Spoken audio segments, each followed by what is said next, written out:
As we've heard, it's not official that Jeff Hoffman will be the closer for the 2026 season for the Toronto Blue Jays. So what are some options?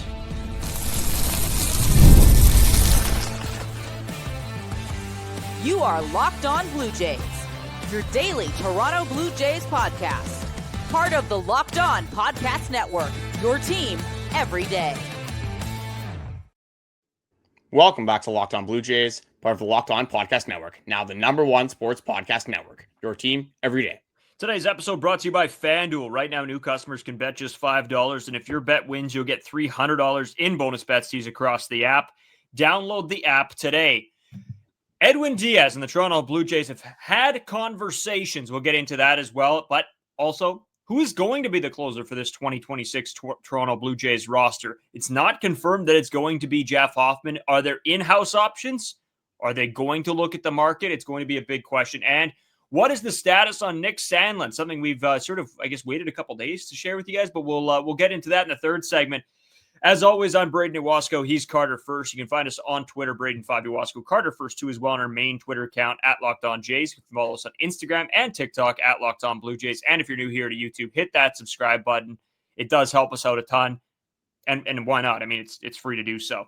So Carter, I'm going to jump right into this with sort of what's happening. This is per Ken Rosenthal's article. GM Ross Atkins hinted last week that Toronto could be open to pursuing a ninth-inning reliever this winter due to Jeff Hoffman's flexibility in high-leverage situations. The Blue Jays brass met with Edwin Diaz representatives at the GM meetings in Las Vegas, and that's all per Ken Rosenthal. So, obviously, it's not a for sure thing that Jeff Hoffman will be the closer here, Carter. Now, I know me and you have had lots of conversations around the Hoffman bit, and do you trust him? Do you not? Is he that guy? Is he just a higher leverage arm, not necessarily the closer? And in my mind, the Blue Jays having conversations with Diaz doesn't mean that anything will happen or that this is a for sure thing that they're trying to for sure go out and pay him a bunch of money to come to the Blue Jays. But I think it's a good thought that they're keeping their options open. It's the Toronto Blue Jays way. They seem to be in on anybody and everybody, whether they are the Edwin Diaz's or at the bottom of the food chain. And that can be a good and a bad thing for Toronto Blue Jays fans because they can be used as leverage pretty much in every single deal, as we've seen before. Toronto Blue Jays are in on all these top guys. How many of the top free agents have they actually signed? So it definitely can set us up for heartbreak time and time again. But you want to be in on the big free agents. It's a lot more exciting to be in on the big free agents, rather than not to be in on these free agents like the smaller market teams. So we got to feel at least grateful for that. But like Edwin Diaz, probably the best closing pitcher on the market, but one reliever of the year. That just says something in itself. Probably was the best relief pitcher in all of baseball in 2025. So a guy that is going to command a lot of money on the market, but for a bullpen that definitely had some spottiness throughout this season. Edwin Diaz at the back of the end of your bullpen in that high leverage spot, coming out with the trumpets in the ninth inning, definitely would not be something I would be opposed to. But I guess it is just the likelihood of the Toronto Blue Jays going out and signing a guy like Edwin Diaz. Because when we look at the Toronto Blue Jays throughout history, especially recently, they've been way more inclined to go out with the pitching market. And when you look at 2025 in totality, the offense was never really an issue. Other than the first month or so, you saw a little bit of sporadicness from the offense, a little bit of these peaks and valleys. But after that, you saw pretty consistently 4 runs, 5 runs consistently. Throughout the starting rotation, throughout the bullpen, you had some rocks, you had some bumps. So that is where the Toronto Blue Jays are going to address, I think, a lot of their problems. It's just, are they going to be willing to dish out the contract that Edwin Diaz is going to need? Yeah, Carter, his last contract, it was $102 million over 5 years. Will he get something similar to that coming up? Probably, but this is a guy that there is a qualifying offer out there for, so the 22.025 or whatever the exact number is. I'm pretty sure that's what it is.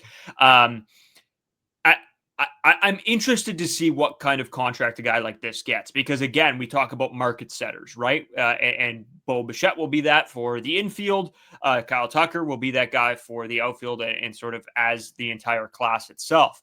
So Edwin Diaz is going to be that guy if he gets there. Could he take the 1-year option? Yeah, he could, but I don't think he's going to do that. This is a guy that is probably going to want to sign with term, so that he's knowing that he's guaranteed money.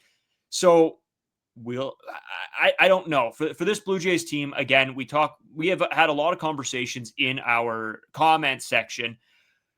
about why did the Blue Jays not just go out and spend a bunch of money? Spend. You got to spend. And I agree with you. Listen, if I was the one making the decisions and I didn't have to worry about, losing my job, I'd go out and pay everybody who cares amount of money because, yes, I want to build the best baseball team possible.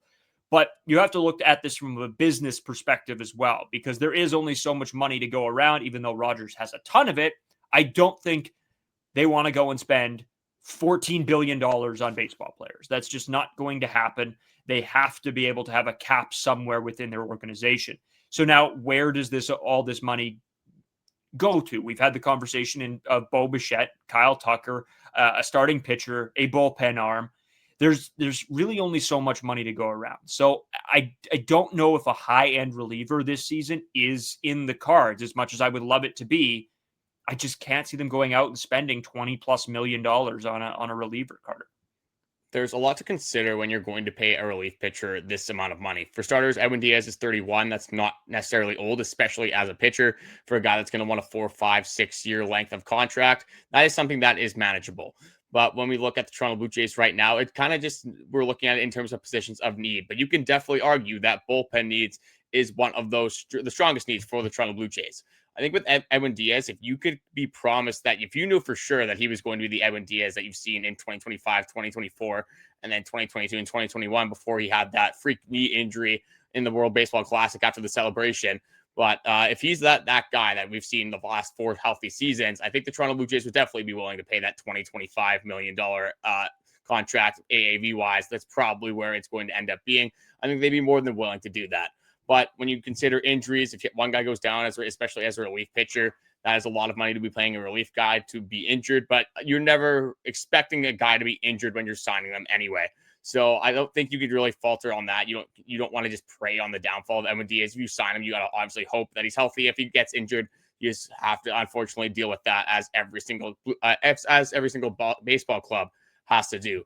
But there shouldn't be any concerns with Edwin Diaz and his skill. Like, this guy is an unbelievable relief pitcher, just going over his last 3 healthy seasons in these save situations. That is a big thing that Toronto Blue Jays fans will look at, is not trusting Jeff Hoffman and the current staff and what they're doing in their save situation. So Edwin Diaz, in his last 3 healthy seasons in save situations, in 2022, he went 32 for 35, which is 91% in those situations. In 2024, he went 20 for 27. That is coming off the knee injury. That's at 74%.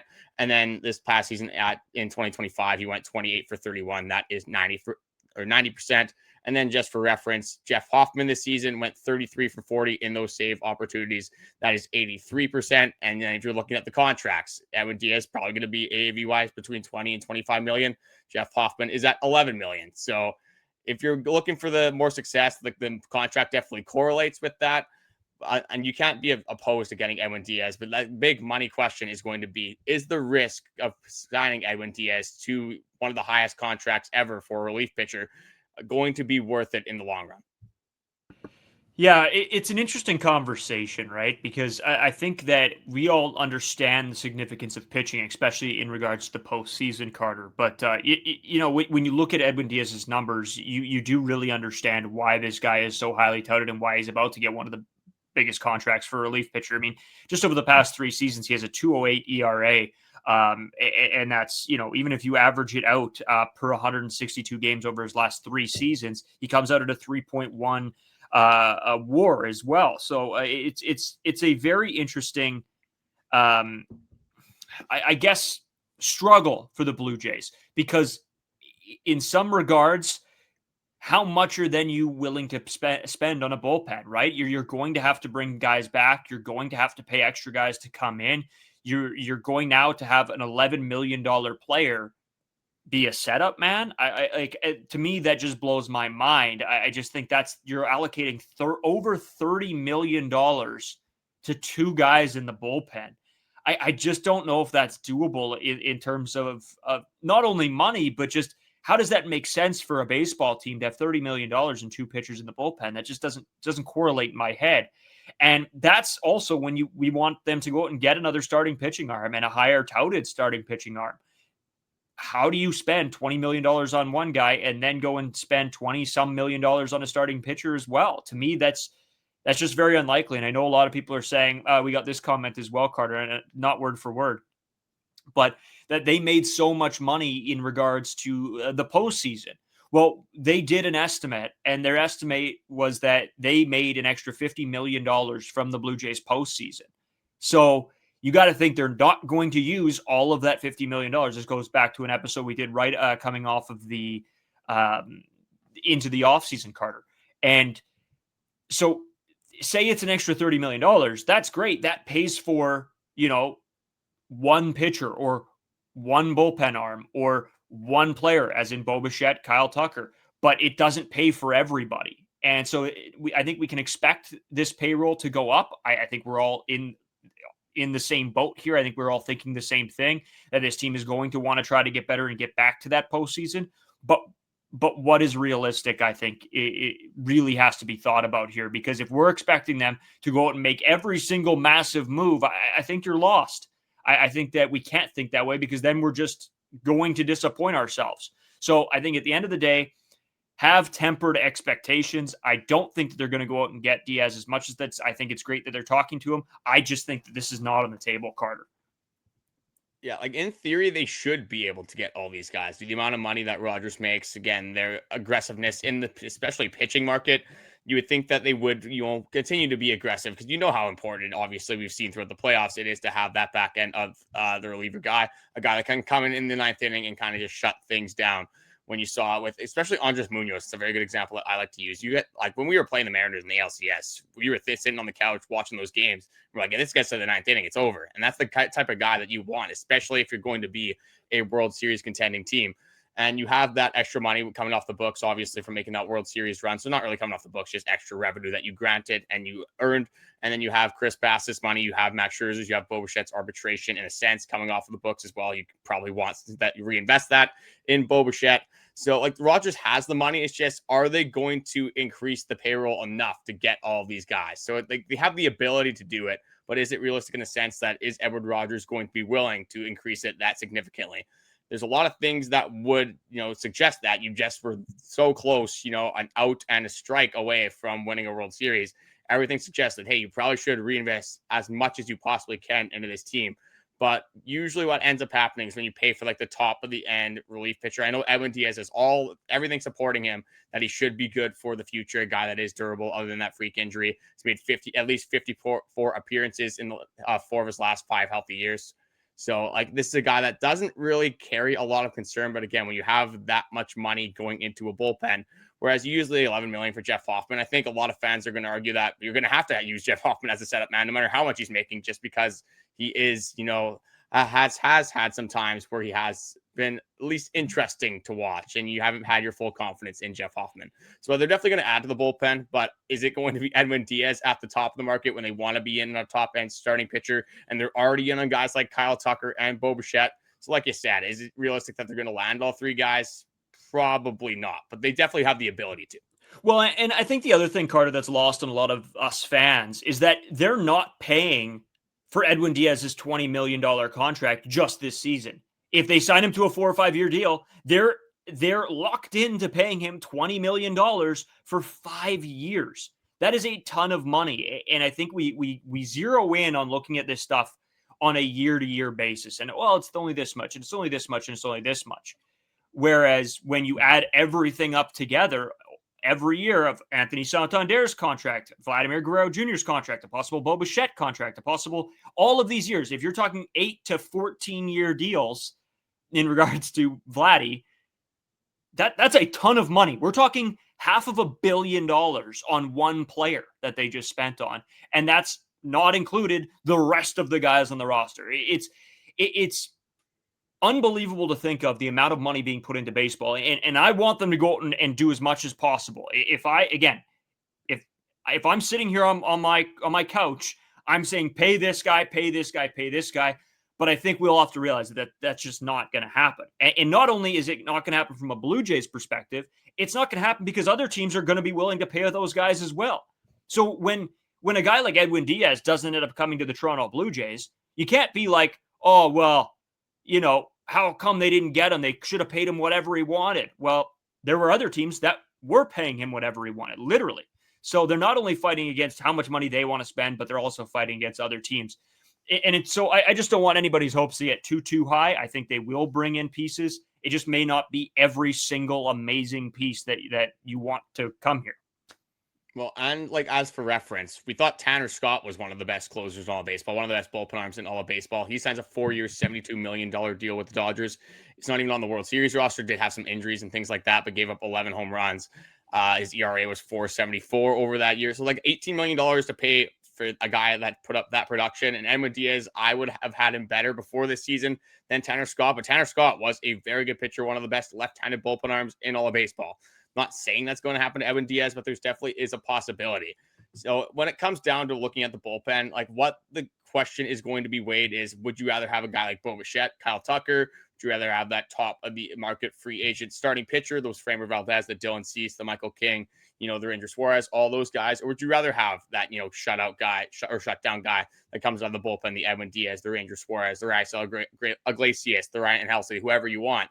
But which one would help this team the most, especially for this upcoming year? And I think that's something that we can discuss a little bit farther in this upcoming segment. Yeah, we're definitely going to discuss that. And we're going to discuss, if they don't go get one of these top end guys, then who is it out of this bullpen? Do you still have faith in Jeff Hoffman, or has everything changed now after the 2025 year? We'll talk about all that when we come back.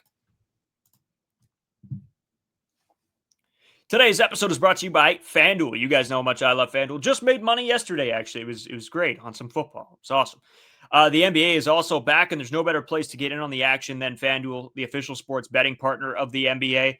Like I said, I've said this every episode, I think. I was not a big NBA guy for a long time, but the sports betting has got me back involved a little bit. So hopefully, I just bet overs. I just bet overs and pray that a ton of buckets go in. That's pretty much what I do. But even if you miss the start of a game or want to ride the hot hand, FanDuel has live bets on everything from who will score next to the big fourth quarter comeback. Plus, you can even combine your live bets into a same-game parlay for a shot at a bigger payout. Everything I do is a parlay.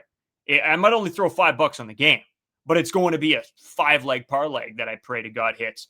It keeps every game more exciting, especially when your team's making that late push. Right now, FanDuel is giving new customers $300 in bonus bets when your first $5 bet wins. So head to FanDuel.com to sign up and play your game with FanDuel, the official sports betting partner of the NBA. So, Carter, continuing on as we go here, I think the big question that we'll get into is, if not a big-name guy, then who is it? Is it still Jeff Hoffman? But first of all, I'll ask you the question that you sort of posed in the last segment. Would you rather have a big top-end closer, or would you rather them go and sign one of these top-end free agent starting pitching? Which one carries more weight for you right now? Yeah, I think when you look at this, you got to look at the circle of trust in the bullpen and then just who you would have in a playoff scenario out of the starting rotation. Are you more comfortable with Kevin Gausman, Trey Savage, and the Shane Bieber trio, or are you more comfortable with the Jeff Hoffman, Jimmy Garcia, Louis Varland trio? And then you're looking after that, who might be the replacements if, something happens where maybe one of those guys doesn't have as good of a year, baseball, there's injuries, things like that. Like right now, like if you're rolling out Jeff Hoffman I need Jeff Hoffman to have some competition. Jimmy Garcia definitely brings that. I don't think Louis Varland is a closing pitcher for me. I think a setup man is a little bit bold for right now with where I'm at with Louis Varland. I think him being with Pete Walker for a full offseason, being in Dunedin with all those offseason facilities, spring training, having all that time with the Blue Jays facilities is definitely going to be beneficial to work on those secondaries. But for right now, with having Jose Berrios, having Eric Lauer, just some other guys, available out of that starting rotation, Bowden Francis, guys like that, I think I'd be more inclined to add to this bullpen right now. And I know that you have the better opportunity to add to the bullpen at the trade deadline. You have some more certainty on who's actually pitching good at that time, who's healthy, who has logged innings. You have a lot more insight when it comes to the bullpen at the trade deadline. But if you're talking like long-term, if you're talking about the Toronto Blue Jays and what they need more as of right now, I think that would be the top end of the bullpen. However, just with how much easier it is to get those bullpen arms and just the certainty that you have getting those bullpen arms at the trade deadline, it makes more sense to get a starting pitcher. But I think they actually need the bullpen arm more. Yeah, I don't hate that take. For me, the only problem is I think we know at this point what Kevin Gausman is going to bring to the table. I think we know what a guy like Shane Bieber is going to bring to the table. What concerns me more than anything is what kind of season we're going to get from Trey Savage. As much as I believe in this kid, and I think he's awesome. I love watching him pitch. It will be his full first season as a major leaguer. And we never know how those things go. As much as we can believe in him and think he's going to be great, as I do, I think there is room for concern. I think Jose Berrios, there's room for concern there. I think when you talk about season long, I'm on the same boat as you. I think this team needs to go get a top end starting pitching in free agency. And then, you know what? You got to make that decision around the bullpen at the trade deadline. I just think it's the only thing to me that makes sense because you just don't know where the starting pitching core is going to be. Plus, if you're thinking past this year, you're going to lose some guys. You're going to lose Shane Bieber. You're going to lose Kevin Gausman. So locking down in a better free agents or a starting pitching free agent market, I think this is the year to go and lock down that guy that's going to be with this club for a bunch of years. So as much as I agree with you, I think the bullpen to me is a huge question mark right now. I think the starting pitching, just like all roads sort of lead there right now. As much as that, maybe isn't what people want to hear. And we're honestly just kind of splitting hairs because you definitely need to add to both of these. You need more Yeah, bullpen arms. sure. You need more starting rotation arms. If you only get one or the other, you're not really going to be in a good spot. And I'm a little bit worried about Kevin Gausman as well. Trey Savage, honestly, for the same reasons. Kevin Gausman threw over 220 innings in 2025. Trey Savage is going to throw a lot more innings in 2026. How is he going to be able to deal with that workload? You brought up Jose Berrios. Yes, you have Eric Lauer. Yes, you have Bowden Francis. You have some other options. But are they proven options? Have they done it consistently throughout the years? Definitely not. The bullpen, again, has some concerns as well, but you have some other guys that you can be relatively confident in. I'm not completely out on not Brayden Fisher. I love Brayden Fisher as well. I was going to bring him up too, but Brendan Little, I'm not completely out on Brendan Little. I know a lot of other people are. I'm not saying, hey, he should be the number one lefty coming out of this bullpen, but can he be serviceable? Can he provide you? He still has that swing and miss. If he can stay in the strike zone a little bit more, again, easier said than done. But if he can be in that strike zone, can he still be efficient? And can he be effective? I think he still can be. You have some other guys that you could be excited about coming up throughout the system. Adam Macko, another guy. TJ Brock might be in the mix as well. Some other guys, kind of like the Mason Fluharty, the guys that you don't necessarily think about until you kind of get to spring training, get to the regular season. You do have a lot more options, I find, out of the bullpen. And there's guys that you can kind of just get from out of the woodwork in a sense. Whereas starting pitchers, a lot of the time, you do need some guys that can give you that sustainability, give you that stability, and get those guys that can eat innings over a long, grueling season that 162 is. But yeah, at the end of the day, like they definitely need both. Ideally, again, it's a guy that can compete to be a closer. Doesn't necessarily, for me, have to be like that Edwin Diaz, the Ranger Suarez, as much as I would love that. It's just got to be something that makes Kevin, I don't know why I was saying Kevin Gausman, but Jeff Hoffman a little bit more uncomfortable in that bullpen just to give him, some work for that closing role. Yeah, I 100% agree. It is splitting hairs right now.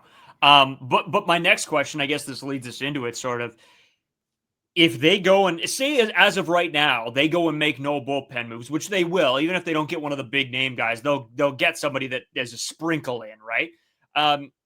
Are you comfortable with Jeff Hoffman being the guy? Does it become a split workload? Do you see a guy like Yimi Garcia coming in and, becoming that new closer? Where are you sort of at? Or is there somebody else that you can think of that may come out of what they have right now?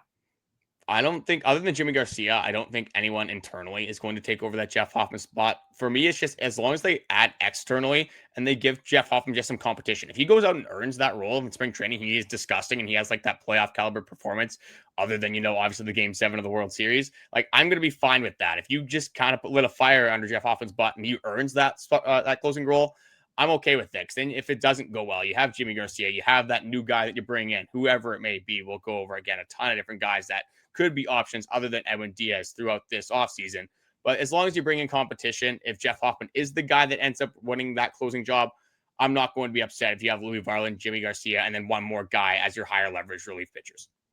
Yeah, I think you're right on the money there. I think that could this become a little bit of a by committee approach? Possibly during the regular season. I think it does anyway. I mean, you're not going to be able to pitch Jeff Hoffman every single night, so you're going to need other guys to step up.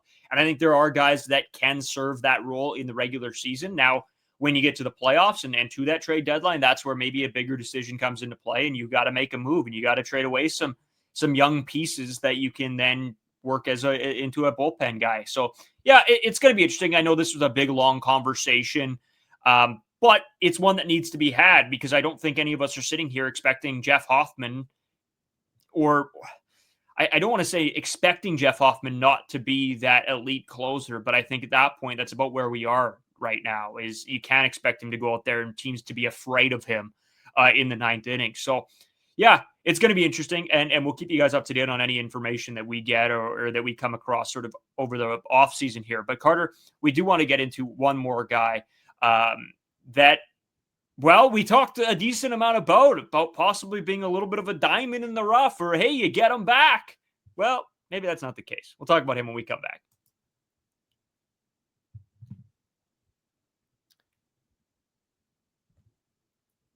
So, Carter, as we continue on, Nick Sandlin has cleared waivers and elected free agency.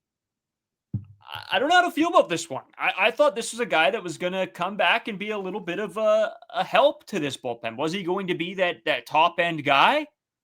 No. But a guy that could give you innings, a little bit of a weird look, too. I don't know. This one sort of eats at me. I don't love this. In the bullpen, we talk about it all the time. You want guys with upside that aren't necessarily making a ton of money. And Nick Sandlin would have been owed a projected $2 million in 2026. For a guy that was effective with the Guardians, for a guy that was pretty effective when he was available for the Toronto Blue Jays, that one was a little bit of a shocker for me. One thing that could explain this a little bit, like the only thing I can really draw on, is that in 2025, his velocity off his fastball was 1.1 miles per hour down. And maybe with that elbow injury, that's an injury concern for the Toronto Blue Jays. They cut ties with Eric Swanson when he had some injuries with his arm. Different Nate Pearson when there was, just inconsistencies. But the guys have a lot of injuries. They tend to cut ties a little bit sooner than later and not really give them too much run. So maybe that is a concern that Ross Atkins did have with Nick Sandlin. And then just with the Rule 5 draft coming up with a lot of these guys, running out of options that we've talked about on previous podcasts, just opening up one more spot had to be done. But just that fact that it was Nick Sandlin over some of these other guys definitely was a little bit surprising to me, to say the least. Yeah, I do understand it, and you know what? For the most part, the Blue Jays have made or the right move or good moves in regards to letting some of these guys go or putting them to free agents. Let's just look at Jordan Romano and what happened there. Concern. Yeah, exactly. So the right decisions have been made. So obviously, what they're seeing is correct, right? And I guess who am I to sit here when I don't watch Nick Sandlin pitch every single day? Who am I to judge them on making this decision? I don't know what they saw. I don't know what they could have seen post-injury and why they elected not to take him. But a little bit of a weird one for me. I don't know. I just sort of, I just thought in my head he was a guy that I just figured was going to be back. Yeah, another splitter guy. Like, they love the splitter guys. But when, just thinking back about it, this was a 15-day IL stint that turned into, 3.5 months to end the season? Yeah. Clearly there was something going on behind the scenes, some re-aggravation. Again, he had some cortisol shots. We were going over it throughout the entire season. Him and Jimmy Garcia, we were really just hoping that they were going to come back, especially with some of the volatility that the bullpen had. But unfortunately, that was not the case. But yeah, a guy that we thought would have fit in pretty well as a dark horse candidate to be more of a middle leverage guy once again. I guess that just goes to show that the Toronto Blue Jays will probably be a little bit busy within the bullpen market, taking more and more shots on some guys that hopefully can have maybe even a little bit of a better effect than Nick Sandlin had on the Toronto Blue Jays in 2025. Yeah, it's gonna be interesting to see what moves are made, even if it is those little sprinkle moves instead of the big blockbusters. We always come on here and we talk about the big names to start things off, but then it's sort of fun, right? You go through the conversation, you start talking about we did the episode the other day. In regards to some of these lesser known bullpen arms, I guess. And it was sort of cool, the ideas that came out. So if you haven't seen that episode, go back and check that one out for sure as well, because it was a very interesting conversation what we ended up getting into. As always, we appreciate all of you guys sticking around through the podcast. If you haven't already, hit that subscribe button and leave us a comment about your thoughts and feelings on the closing role that we've talked about today. Carter, my man, before we get out of here for the day, anything else from you? No, we can just start hoping for transactions. I don't think they're going to come this early, obviously, but we can sit and pray, hope that the Ross Atkins gods are active. Hopefully the front office is active, and hopefully we get a big dog, whether it is, Edwin Diaz, Ranger Suarez, top of the end, starting pitcher, top of the end, middle infielder in Bichette, corner outfielder in Kyle Tucker. I want something big to happen. I want the Toronto Blue Jays to land a superstar, and hopefully multiple of them, like Ross Atkins and the front office, multiple guys in there have said there is more than enough room for more than one face of the franchise within the Toronto Blue Jays. So let's land that guy. Thank you guys for watching. We'll talk to you guys again tomorrow.